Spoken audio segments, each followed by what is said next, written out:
Hey guys, how's everyone doing today? I hope you're doing okay, and if you're not, well, maybe I can help you forget about it for a little while. Either way, there was no real place name for these, it's just deep in the woods, so these are deep wood stories.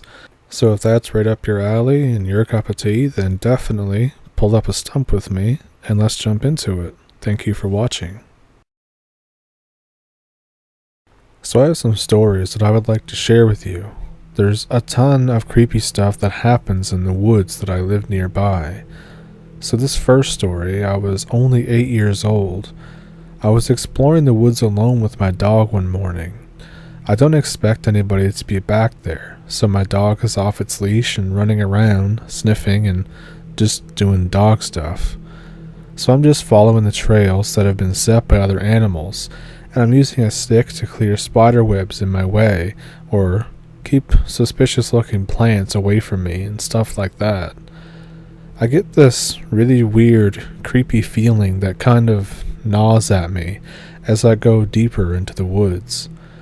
I hear what faintly sounds like a human screaming in the distance. My dog perks up and looks at where the scream came from too. It's coming from really deep in the woods. I stand there, unsure of what to do. Feeling overly confident, I decide to follow where the scream came from. All this in the first time that I'm in the woods alone, too. The dog just goes back to sniffing and running around, being a dog. After what feels like maybe half an hour or so, I come across stuff that humans obviously left. A couch is just sitting in the middle of nowhere. There's a broken bike hanging on a tree too, and lots of beer bottles around. It looks like some teen hideaway. I carefully walk around the beer bottles and avoid all of the crud laying around.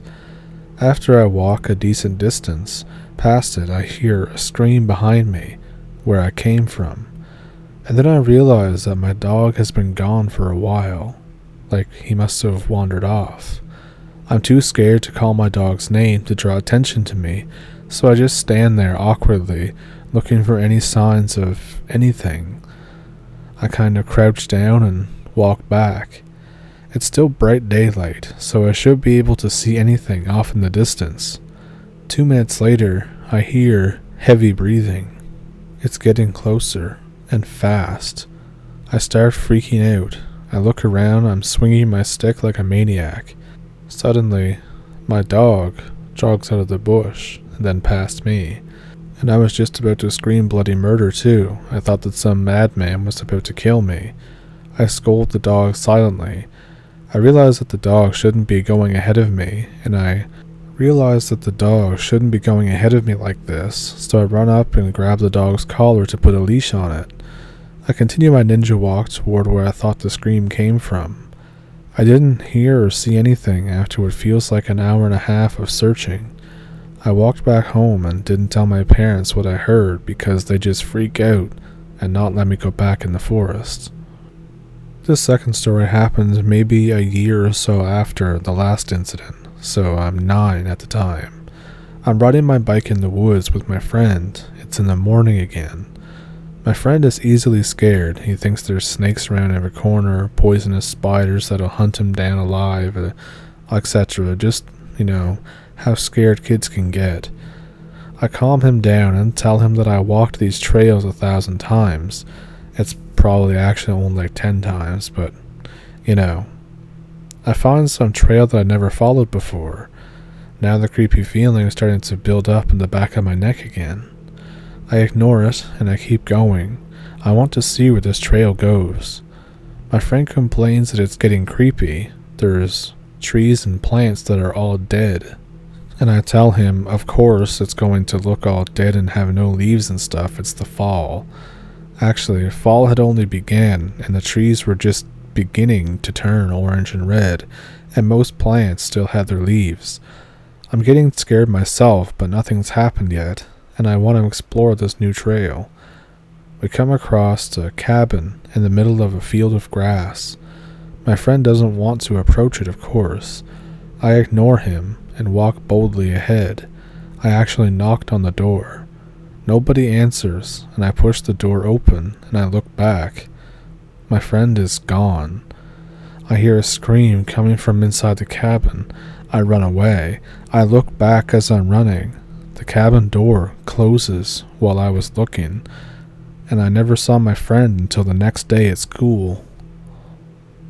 This next one took place during the night. I walk in the woods all the time with my dad. He loves nature. He wants to go again tonight. Both of us bring a flashlight and my dog.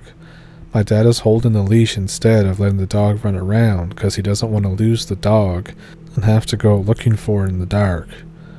He finds the teen hangout spot with the couch and the bike hanging in the tree. He just keeps walking past it casually. The dog is obviously freaked out though.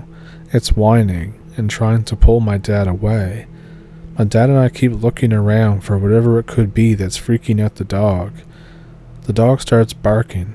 We smack the dog to quiet it. Now I can smell wood burning. I ask Dad if he smells it too. He nods, but we don't see any smoke or any fire.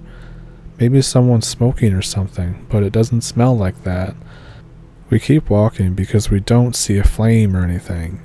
I shine my flashlight around and see two glints appear mid-air off in the distance.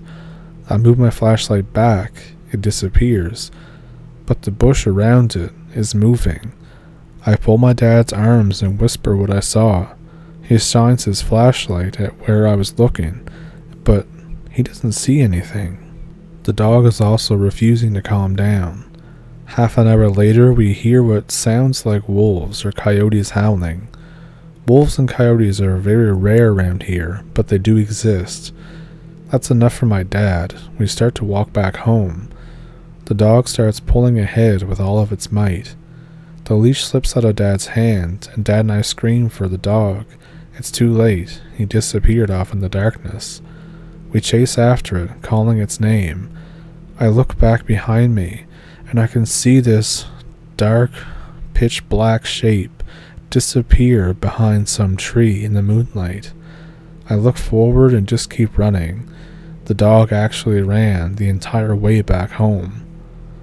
This next one took place in the early 1990s, so I didn't exactly have a camera back then. I didn't go into the woods for a while. I sat around and played video games, ate, watched TV, just typical good old American stuff. I decided to go again one day. I'm probably 11 though. I remember that cabin in the woods and I asked my friend, a different one, if he wants to check it out too. He brings his dog and I bring mine. We're walking to where I think the cabin is. It's after school, but we still have many hours of daylight left. We're just chatting away while our dogs chase and play with each other, run around and sniffing and everything else that, again, dogs do. The dogs disappear though after a few minutes. We call their names and they come back, but then jog away again in the same direction. We follow and we find a dead deer with an enormous gut because of all the maggots and juices in it, but it's headless.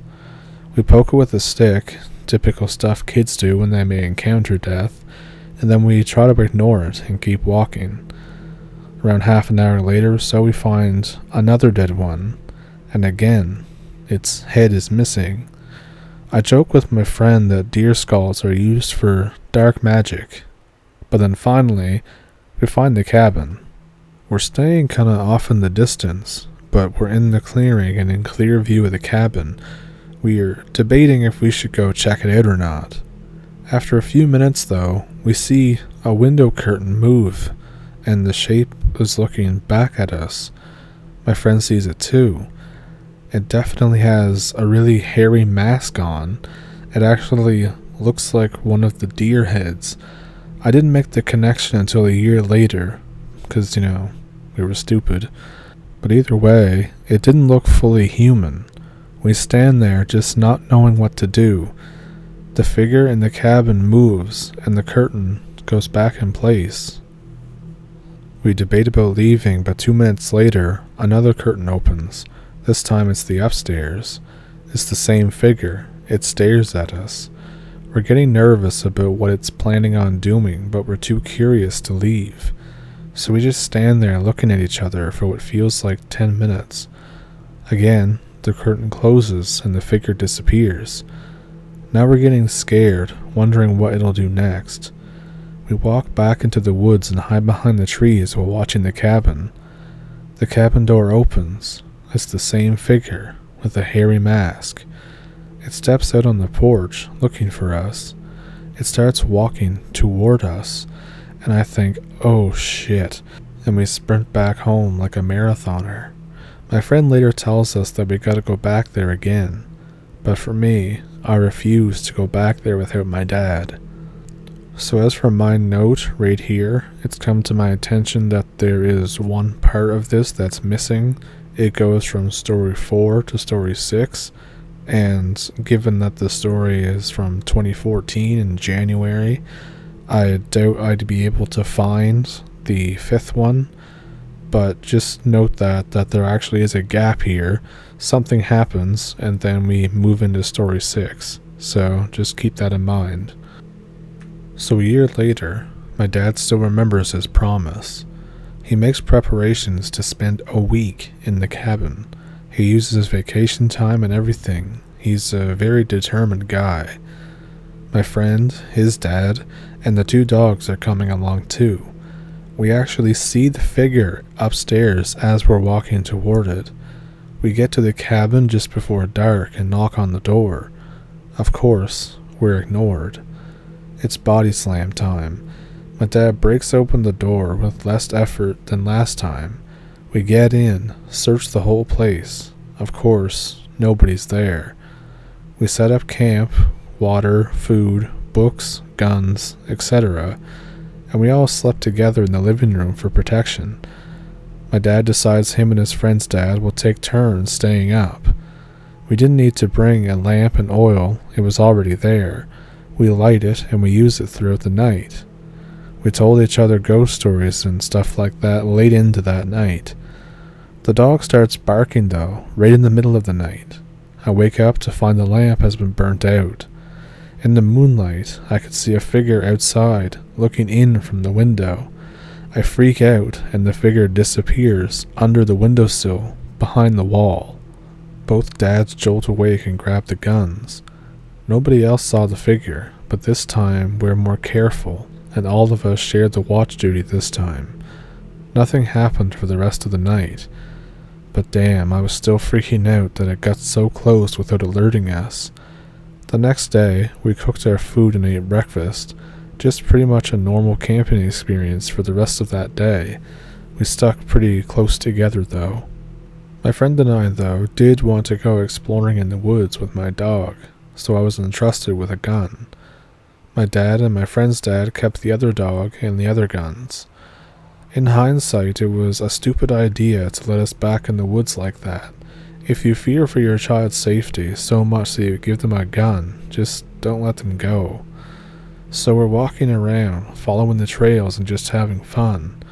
The dog is kept on the leash though, because in the back of our minds, we are both terrified. Maybe some 20 minutes after exploring, we find another dead deer without a head. And my friend says, man, this is starting to get old. For me, it was just more evidence that this thing is still around. We find some stream and throw rocks into it. I set down the gun against a tree, and we let go of the dog just to let it run around as we relax and have chit-chat about girls and stuff. Eventually, we can't ignore that creepy feeling anymore. I get my gun and we call the dog over. It doesn't come back. We nervously walk back to the cabin, still calling for the dog the whole time. My dad and my friend's dad was sitting around in the living room with the other dog resting in between their legs. When we got back in, Dad asked if we had found anything interesting, and I said no, but now the dog's missing. He froze for a moment. I don't even think he breathed. He calmly got up and everybody went looking for my dog. The dog never came back. We kept looking around until just before dark. We went back to the cabin only to find everything thrashed. All of our water was gone. All of the gas was gone. All of the food and bullets were thrown around outside the cabin. and everything was stomped into the dirt. The guns themselves were emptied of bullets, our flashlights were destroyed, and bullets are useless, so we don't have any food or water or light. We still did have a handful of bullets, one gun and one flashlight that we brought with us when we went looking for the dog. We decided to spend the night in the cabin instead of walking through the woods in the dark with barely any protection. We decided to huddle together again in the living room. This time, 2 out of the 4 people are on watch duty at a time. Nobody slept well that night, so really all 4 of us were awake most of the time. Whenever someone had to use the bathroom, we took the dog and the flashlight with us. Late in the night, we could hear footsteps in the basement. The dog perked up his ears, and I woke up my friend. My dad grabbed his gun, and everyone just listened. It sounded like footsteps were just walking around. This continued for maybe an hour before Dad decides to go check it out. None of us want him to go alone. We all huddle around him as he holds the gun and slowly opens the door leading downstairs. By the time the door creaks open, the footsteps have stopped. My dad actually stands at the top of the stairs for what feels like a minute before he took another step. He points the gun down, aiming just in case if anything wants to jump out. All of us stepped down after him and reached the bottom of the stairs, the flashlight searching the whole room. The basement is pretty empty. We checked everything, it's just not there. It's impossible for it to pass us on the stairs. Suddenly, we hear footsteps upstairs now, and we think, what the hell is actually going on? How does he keep disappearing and appearing like that? My dad runs upstairs in a rage. We all follow after him, trying to stop him. We see the figure already outside, running away into the woods. My dad takes shots at it, then tries to chase after it once the bullets are gone, and that's not happening. My friend's dad, my friend and I all restrain him. He finally calms down half an hour later. Everyone stayed awake the rest of the night. When the sun was high enough, we all headed back home without further incident. The next day, my dad and I came back to set the cabin on fire so it had no place to live. We moved away a year later, but my friend didn't. 3 years go by. I call my friend just to get in touch because we haven't talked to each other in so long. It obviously wasn't long before we started talking about our experience. My friend said that he went back a few months after we moved away. He said the cabin was still burned to the ground, but something is weird about the cabin. He hesitated to go further. Of course, I had to ask him what was weird about it. He tried to avoid my questions, but I persisted. When he went back to the cabin, the rubble from the cabin had been rearranged and now formed a perfect circle of charred pieces around the perimeter of where the cabin stood. Nothing inside the circle except for one single solitary thing. Sitting in the middle of the circle was a headless, almost completely decomposed body of an animal. Another deer? I asked. He said no. It was your dog.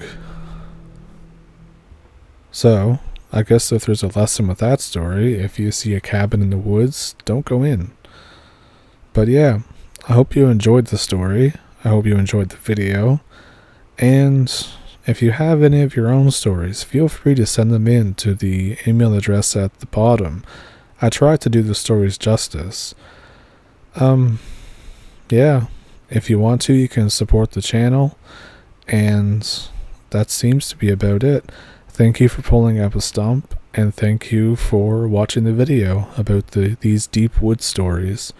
So yeah, I'll see you in the next one.